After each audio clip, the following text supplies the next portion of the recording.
Hey y'all, it's Katie. Welcome back to From My Vanity and welcome to a video where we are going to talk about products that I did not get along with so well. Now I know in the title I'm going to say something along the lines of like worst products that I've tried recently or product fails, something along those lines, but I am going to be adding in products that were just okay. Now typically at the end of the month I would just do a monthly makeup review series. You guys, if you've been a follower or subscriber of mine for a while, you know where I would talk about all the products that were fails for me, all the products that were like favorites for me, and then all the products that kind of just stood out as being okay. Like I couldn't come down. They weren't terrible, but they definitely weren't favorite.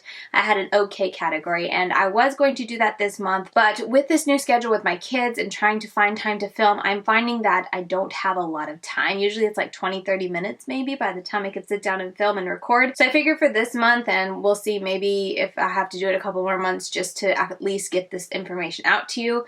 We'll see how it goes, but for this month I'm going to be breaking it up and doing one video where I talk about all my favorites, and then in this video I'm going to be talking about fail products and then just okay products. Since I didn't have a ton of fail products, I figured I would group the two, the fail products and then the just okay products, together into one video, which is what I'm bringing you here today. So let's just dive into the fails. Okay, so the first fail we're going to talk about, and if my memory served me correctly, this came from that new Kinder Beauty subscription service, but this is the pure 100% pure Maracuja oil mascara, and it's supposed to be volumizing. I didn't see any kind of volumizing. It was an okay mascara to like separate and kind of just tint your lashes really, which I guess 100% pure, that's probably what they had in mind. It's not really meant maybe so much for someone like me with all the makeup. Maybe someone more natural just wants to tint their lashes. But the biggest con with this, and the reason I can't recommend it and it was a huge fail for me, is because even as you're applying the mascara to your lashes, it flakes everywhere. And that's flaking while it's like wet and you're applying it. I would find black little specks on my face. So you can imagine throughout the day, you're still getting black little flakes all over your face if you wear this alone. I did notice it wasn't as bad if I had another mascara on top to kind of seal this one in, but by itself, oh my goodness, it flaked all day long. It flaked when you were applying it, which was so annoying because, like, I don't know, for me personally, when I leave my makeup table, I want my makeup to look the best because it's freshly applied, and whenever I use this, I just noticed that I had to like pick off and kind of flick at all these little black flakes on my face, which I just didn't like. So yeah, I used this a handful of times and then was like, I just don't have time for that. It's a beautiful packaging. Like, I love the flower detail. I love how it looks and everything, but oh my goodness, I have no desire to use this again, and it is going in the trash. I feel like I have a very unpopular opinion with this next one, but this is the J.Cat Beauty Aquasurance Compact Foundation. This caught my eye, I want to say when Tati reviewed it, and then someone else ended up reviewing it after that. And it just caught my eye because of how smooth she said it was and how what nice coverage it gave. And I thought it might be a really nice powder foundation to use on the days when I didn't want like a ton of liquid foundation on my face. I found that every time I use this, I didn't enjoy it. Now I've used this both alone and also like on top of a foundation very lightly to try and set, because I'm someone who always likes to set my liquid foundations, and both ways, I've never liked it. I feel like whether it's alone or on top of a foundation, it cakes up my face so badly, which is kind of surprising for a powder foundation to do on the days when I didn't put a liquid foundation underneath. Like the first time I used it, I want to say I used it to set my liquid foundation, and I just noticed like within an hour or two, I was like, oh my gosh, like I'm looking so cakey, especially around my mouth and around my nose. It just didn't look nice. And even leaving it, I felt like my makeup looked heavy. It looked like I was wearing makeup. So after that time I was like, well, maybe this is just something you just use when all you want is a powder foundation. So after that I used it several times just with a primer underneath, some concealer for the spots that needed, you know, more help concealing, and then this on top. And even then, like, it wasn't as bad, but even then it still settled into the lines around my mouth, especially here. It caked up around my nose and looked cakey. And that just wasn't cute, especially since it did, I mean, it wasn't full coverage. It did give you a lighter coverage. And because it was a powder, I was hoping and expecting a more lighter finish and not such a cakey, makeup-y look. But even by itself, I found that it just kind of caked up on my face a little too much and ended up just looking too heavy. And so yeah, for those reasons, I just never enjoyed this whenever I used it. I mean, I'd probably get it to work. I haven't decided if I'm going to get rid of it. I'll probably leave it in my makeup drawer, maybe pull it out another month, give it another try, but I want to say I probably use this almost 10 times, you know, doing my makeup throughout the past couple months, and each time at the end of the day I would just be like, I don't like how my face looks. Like, my face looks terrible. It looks so caked up, makeup-y and heavy, and it just didn't wear well throughout the day. I never liked my makeup, my face makeup, when I would use this, so for that reason it's a big fail. Okay, let's talk about this because this was one of the reasons that I kind of was annoyed at my makeup this morning. But this is the Revolution, or Makeup Revolution, whatever the brand name is, Aqua Seal Liquid Primer. Now, the thing that bothers me most about this and why it's such a big dud is because they market this as something that you can apply under or and in addition to also over your eyeshadow. I hope that made sense. Like, it can be a primer, like an ordinary primer that you put on before you do your eyeshadow, but also it's supposed to help your eyeshadow stay in place if you tap it on after your look is all done, which I was super intrigued about because I was like, I wonder if this is something that, like, say I forget to put glitter glue on, I do my whole makeup, and then I see that it's starting to transfer, and I hate transfer into my crease, like shimmers transferring into my crease. I don't like it. It annoys me personally. So I was like, I wonder if this is something that I can have in my makeup collection where when I see that happening, I can take this, dab it over, and it keeps it, locks it in place, kind of like a glitter glue after the fact. So that's why I got it, and it just doesn't do that. Like, I don't see any benefit to putting this on except that it ruins your makeup look because, as you can see, I think, it's like water in there. So when you put that, even if I try to just get the tiniest bit on my finger, make sure I didn't have too much of this like water consistency, and I tapped it on my lid, no matter how gentle, no matter how little I used, every single time without fail, it would pick up and move the eyeshadow and leave me with like a bare spot on my lid, usually kind of right where the shimmer and matte meet. You could tell that the shadow had moved or had been pulled up, and I was just like, well, great. Now my eyeshadow's ruined. And I tried it again today to make sure, because it's been a long 4 months. I was a little rusty, so I've been using all these products the last week to kind of refresh my memory and make sure my reviews are solid. But yeah, I tried it this morning with this green shadow that was starting to fall all over my face, so I had put this down beforehand, tapped the green on. I was getting all this kind of glitter fallout on my face, so I was like, oh, let me try and seal it in. Put this on, tapped it over.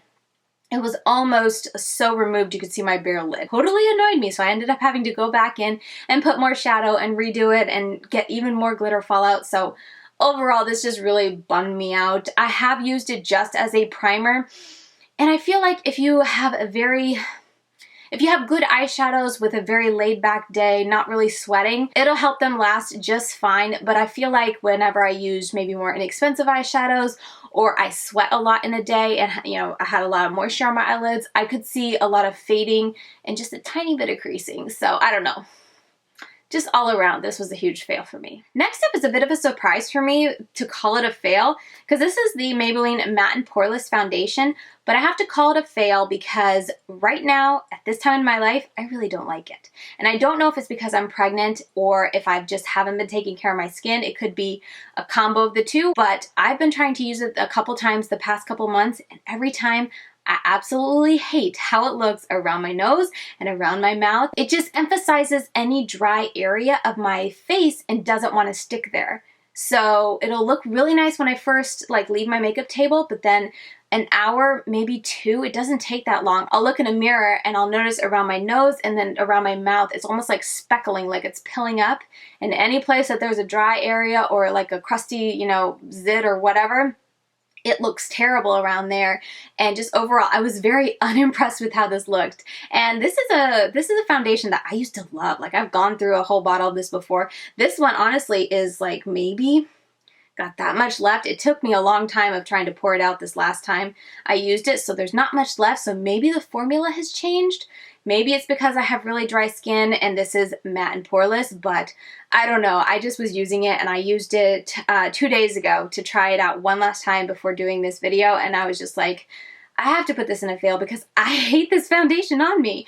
I'm not going to get rid of it though. I want to hold on to it, and maybe after I have the baby, my skin returns to normal. We get more oiliness going on in my face because that's something that I definitely notice is I'm a bit more dry.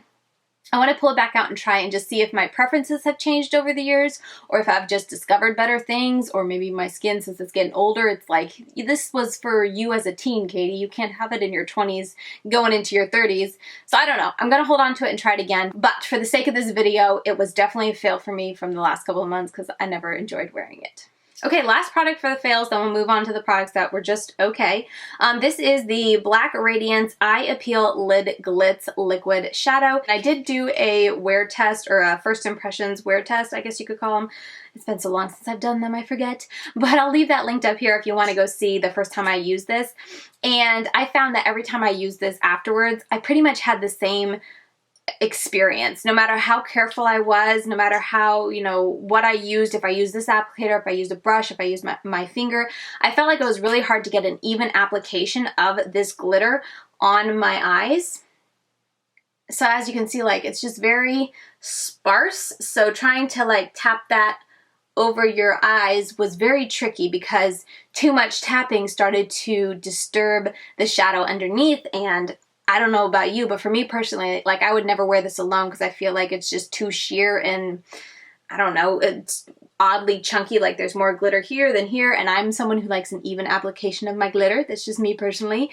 But yeah, this is something I would never use on its own. So considering that, you know, it would start to move the shadow underneath, it just was too tricky to use and not worth it for me to use, I guess you could say. Like, my Stila glitters don't do that. Usually I can take the Stilas and literally just like swipe it across my lid and I get a gorgeous application with like very even with the glitter. You get some pigment in the Stila glitters that I like that kind of helps, you know, give your eyes some color. But this, it's just, there's no color. The glitter is very chunky and not diffused evenly. And if you go and try to fix it and make it all even, it not only moves the glitter that you're placing down around, like it'll pick back up the glitter you just put down, but it'll also do the same for your shadows, and that's just a big dud for me. That's not what I'm looking when I'm trying to find a good glitter eyeshadow. And then on top of that wear test, I just never found to be that impressive. I did find it to crease and then also fall out throughout the day, so too many strikes, he's out. Okay, so moving on to the products that were just okay. These were not favorites of mine, but they weren't fails. Like, there wasn't anything wrong with them, but there were just cons about these products that kept them from becoming favorites, and they're just okay. That's the best way to sum it up. They're okay. So let's go through. I definitely have more than it fails, so let's just jump right in. Let's start with some quads. I tried out the Physicians Formula, the Healthy Shadow Matte Quad in Classic Canyon. They did reformulate this, and I picked up the new one because I was curious to see what the reformulated version would be like, and I found this to be nice. But I don't know, see, it's been so long since I used my original quad, which I do still have. But something I noticed is that once you lay down one shade, it's hard to build another shade on top of that. So for example, if I took this shade and put it all over my lid to kind of set my base, and then I wanted to build something up on top of it, these two you could not see. And even this one had a hard time, like I had to build and build and build and build it up to really get it to show up. So that was a little interesting and something I don't remember having a problem with their original quad. I'd love to pull that other quad back out and give it a try. I don't think I need to do it for a whole month though, so maybe I would just do it for a video. But I feel like at the same time, this has been out so long, everyone's probably already done a comparison video on it. So if you want to see me do that, let me know. If not, I'll probably just pull it out in my own time and refresh my memory, because this one, I don't know, it's just fine. I could get it to work though if I made sure to start with a sticky base and then pack on the darkest first, blend it out with one of these, and then end with the lightest shade on top. And in that way, you could really get a very nice, very natural looking type of look that I remember getting a lot with the other one. I just don't remember that little con of like, if you put this down first, these won't want to stick to it. So for that reason, mainly it's just kind of okay because it didn't wow me. I remember having an easier time with the old one. So for that reason, it's not a huge fail. You can still get good looks. You just have to keep that in mind with working from darkest to lightest. But yeah, that was just kind of a bummer. So for that reason, I figured I'm just going to put it in the okay category. Moving on to the other quad, I have the Wet n Wild Color Icon Eyeshadow Quad in House of Thorns. I did a first impressions on this as well. I'll leave that linked up here. But here's what she looks like. I almost put this in the fail category, but I decided to put it in the okay because I feel like these blended nicely. But the reason they just didn't wow me and I almost put it in the fail category was because for me, I feel like this just needs something to it. I wish they would have taken one of these shades out and replaced it with more of a transition-y type of shade. It didn't have to be a boring brown transition shade, but just something lighter, because this red is so dark. And then you have black, and then you have this green, which honestly, if you watch my first impressions, is basically black with just a hint of green in it, a hint of like green sparkle. So these two just kind of seemed redundant in that respect. And if you're doing a look, I feel like I always came up with the same, just really dark, almost like a black smoky eye with a hint of red. And you know, if I did bronze on the lid, that kind of thing. So I just felt like it was very limiting, and I felt like they could have replaced one of these two shades. Honestly, just take out the black and put something else in there, because this green is so dark and so intense. I really wouldn't even call it a green. So that disappointed me too, because I was excited for that really pretty green. But when you use it on the lid, you can't even really see that green reflect. It really does look black, in my opinion. So yeah, it was just okay. But the reason I didn't put it in the fail and decided to put it in the okay is because it's not a bad quality. Like, I felt like, and you can watch it in there, blending them out was pretty darn, I mean, not easy, because you are working with like black and a deep red. It took a lot of time, but it got there. It wasn't like patchy, and it didn't blend away or anything. It built up nicely. So I can't fault the formula of these mattes, or even the formula of the shimmers. The shimmers were definitely more subdued than I would like. They're nothing intensely shimmery, but they're very nice shimmers. So I can't fault the quality, but just overall, I was just very much underwhelmed with this, and so that's why I put it in the okay category. Coming at you with a review super late. I'm sure this isn't even available anymore, so. Alright, so next up is the Colourpop No Filter Concealer. This concealer isn't terrible, and I feel like I've done a review on it before, but I feel like I have just formed such a good opinion over the past couple months because I use this a lot. For starters, there's not much in here because I feel like I bought it shortly before I left, and it's basically almost empty. Which is kind of a dud. It is $6, but whatever.